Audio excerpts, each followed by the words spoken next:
Friends, I'm Tim Wildsmith, and in this video we're going to be taking a closer look at the only Bible endorsed by Donald Trump, the God Bless the USA Bible.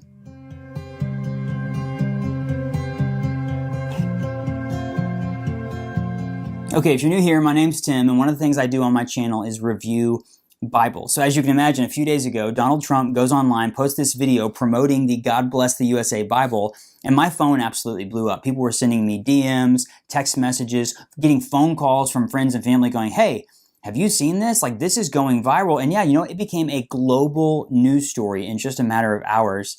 And I actually knew about this Bible. It's been out for a couple of years, being promoted by Lee Greenwood, the guy who wrote God Bless the USA, and I decided not to get it. I'm not really a fan of patriotic Bibles. I've talked about that on my channel before, and I'll share more about that a little bit later in this video. But when I saw that it was kind of becoming a viral sensation, I decided, you know what? I'm going to go ahead and order one. So $59.99 after taxes and shipping. This Bible cost me $74.75. And honestly, my plan was to do an unboxing video, but the Bible showed up in this little white bubble mailer, and it didn't say anything about God Bless the USA Bible on it. So I just opened it when I got the mail, not realizing what was inside. And so this Bible was inside. It had a little bit of a thin plastic wrap around it, and I went ahead and opened it, and I'm now here to show it to you. And I had some questions about this Bible when I saw it. I had some questions about the quality of it, where it was made, what the actual contents looked like on the inside, because you can't really see much of that online. You didn't see that in the video. So I'm going to do an overhead video and show you this Bible. I'm able to answer some of those questions about its quality and things like that, but there are other questions that I am peculiar, what would be the word? I'm surprised that I'm not able to answer them. I do this a lot. You see all these Bibles. I review Bibles every single week, multiple times a week on my channel, and this one has some curiosities. That's what we'll say. It has some curiosities to it that I'm interested to show you. So let's do an overhead video. I'll show you this Bible up close, and then I'll come back at the end and share some more thoughts.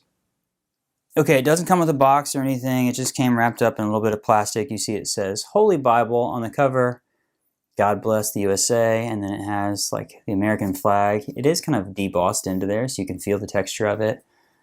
Right here, Holy Bible on the spine, clean on the back. Now, I saw somewhere online, I don't know if it was their website or maybe one of the news articles about it, that said this was genuine leather, which made sense to me when I saw that it was $60, but it's not. This is not genuine leather. This is a synthetic leather. Look at that. You can even see like a crease in it. Like this one kind of got bent a little bit, and so it's kind of got a crease in it already. But this is a very kind of smooth. A lot of companies use this synthetic leather for their Bibles, but this doesn't even look like leather. It's there. You see like there's another little ding in it where it's already been damaged. It doesn't have a perimeter stitch or anything like that.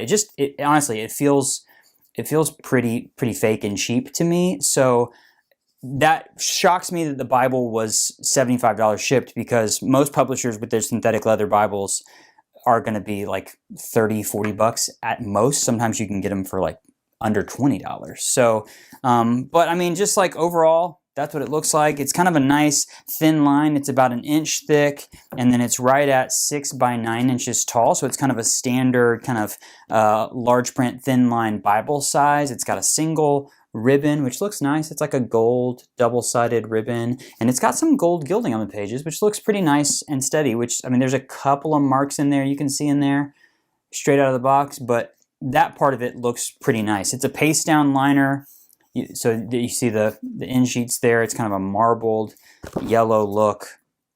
And then opening it up, so this is one of the things that one of my friends sent me a message and said, do you think, wait, real quick, I'll show you that in a second. Presentation page. This actually looks a lot like a Zondervan presentation page. And when they first announced this Bible a few years ago, it was going to be published by Zondervan, and then they got a lot of pushback, and so they decided not to publish it. So they went with an independent publisher, and they weren't able to use the NIV anymore. So you see they used the King James Version. So KJV, public domain, anybody can make a Bible, any manufacturer. So there's the ISBN number. That's the only, this is what I was going to say a moment ago, the only thing I can find in terms of like about this Bible. Normally you'd go right here, and on this page of most Bibles is going to be a copyright page that has information about everything. They don't have a copyright page here. There's one little thing at the bottom that says typesetting copyright by GQ design. That's who did the typesetting of the Bible. But there's no information about the copyright of the Bible itself, or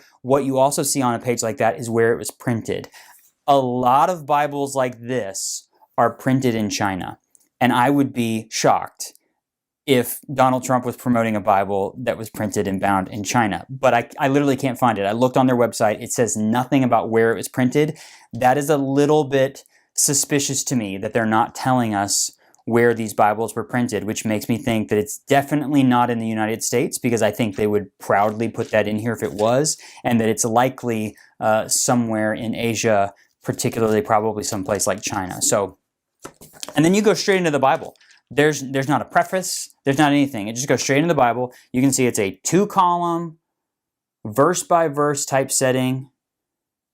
It does give you little paragraph markers so you can see where you have a new paragraph. There's no textual footnotes. There's no cross-references. It's literally just the text of Scripture.